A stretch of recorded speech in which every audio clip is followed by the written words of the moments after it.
Hello friends, ये corona conspiracy series का दूसरा वीडियो है। अगर आपने मेरी पहली वीडियो नहीं देखी तो प्लीज़ उसे भी देख लें इस वीडियो को ठीक से समझने के लिए, और इस सीरीज़ के हर एक वीडियो को देखें।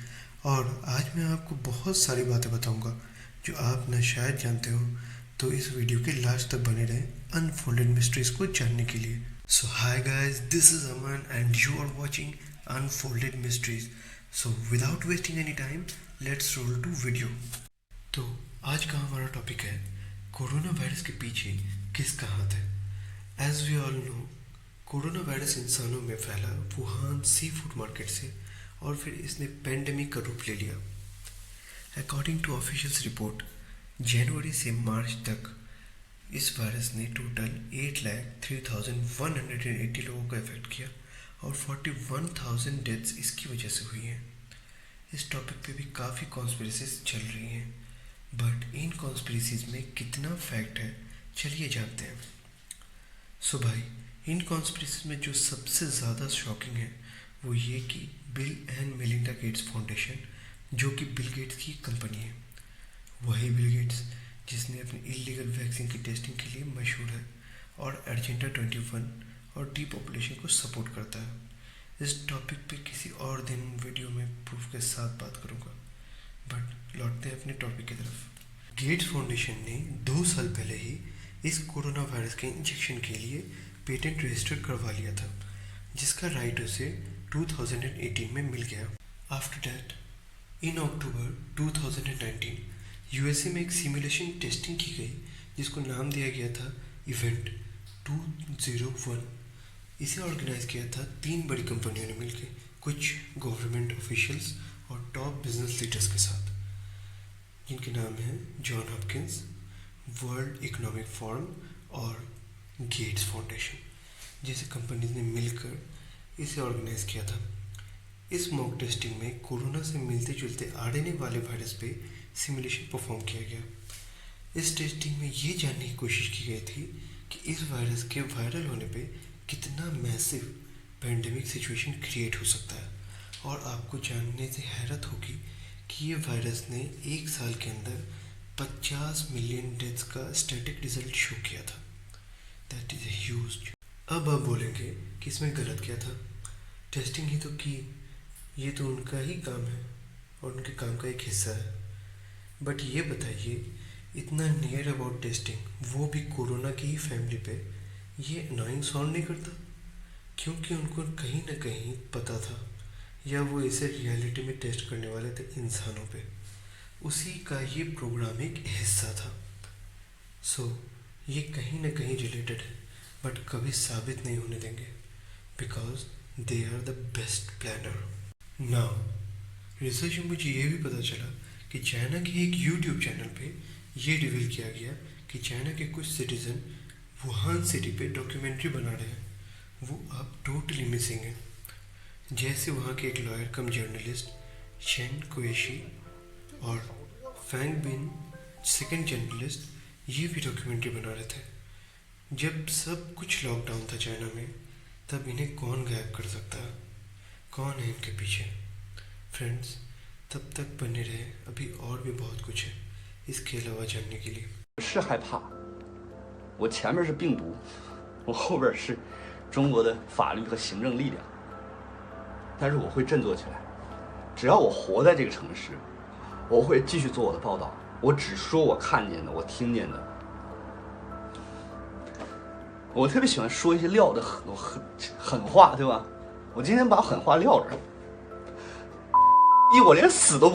अभी हाल ही में चाइना के एक डॉक्टर आइफेन ने प्रेस के सामने अपना मुंह खोला और उन्होंने ये बताया कि उन्हें इन वायरस के बारे में दिसंबर से ही पता चल गया था, बट उनके और उनके साथी डॉक्टर्स को इसके खिलाफ धमकी दी गई थी हायर अथॉरिटीज़ की तरफ से कि स्ट्रिक्टली मुंह ना खोला जाए।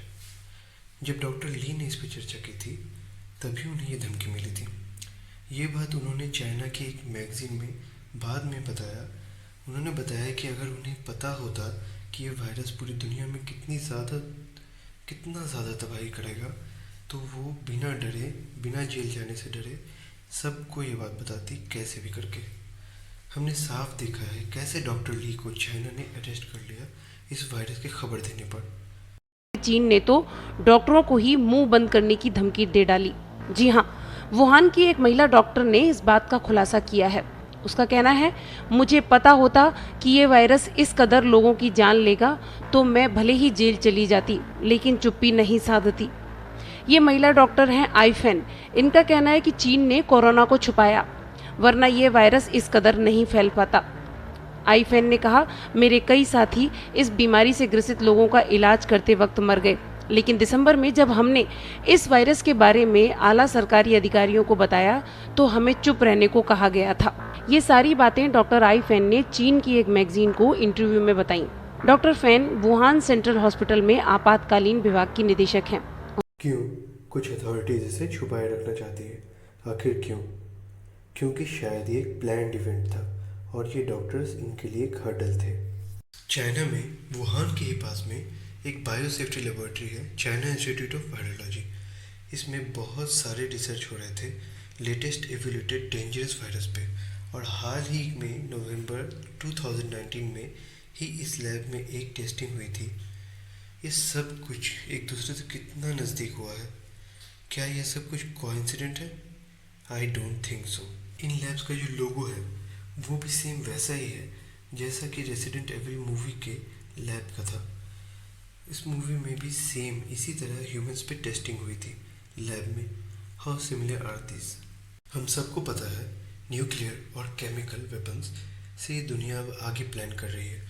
जो बायो वेपन्स है ये बिना इन्वॉल्व हुए मैसिव डेथ करवा सकती है।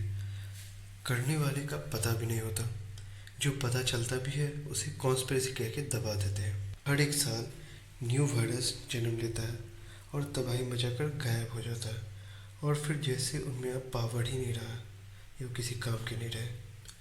जैसे निपा, इबोला, मर्स, सार्स, H1N1 और पिछले साल स्वाइन फ्लू सब आते हैं और फिर कहाँ चले जाते हैं। नहीं तो आप ही सोचिए कि चाइना में ये स्नेक्स, बैट और न जाने कौन कौन से जानवर ये कब से खा रहे हैं और कभी कुछ नहीं हुआ।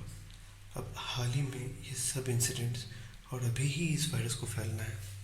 ये सब कुछ एक दूसरे से रिलेटेड है। भाई ये हो सकता है कि ये कंपनीज पहले ये वायरस को फैला के ड्यू पॉपुलेशन के एजेंडे को कामयाब कर रहे हैं और बाद में बचे हुए लोगों को वैक्सीन बेच के बिलियंस में कमा रहे हैं। डबल फ़ायदा होगा। और अब तो डिजिटल सर्टिफिकेट्स भी तैयार हो चुके हैं जिनके बारे में मैं आगे किसी वीडियो में आपसे डिस्कस करूँगा। अब भी जो लोग मेरी बात पे यकीन नहीं रखते तो वो उनकी मर्जी है, बट इन इंसिडेंट्स को इतना लाइट भी ना लें आप लोग। और भी बहुत सारी बातें हैं बट आज के लिए इतना ही काफ़ी है। इस सीरीज़ की और भी वीडियोज़ आएंगी, मेरे साथ बने रहें।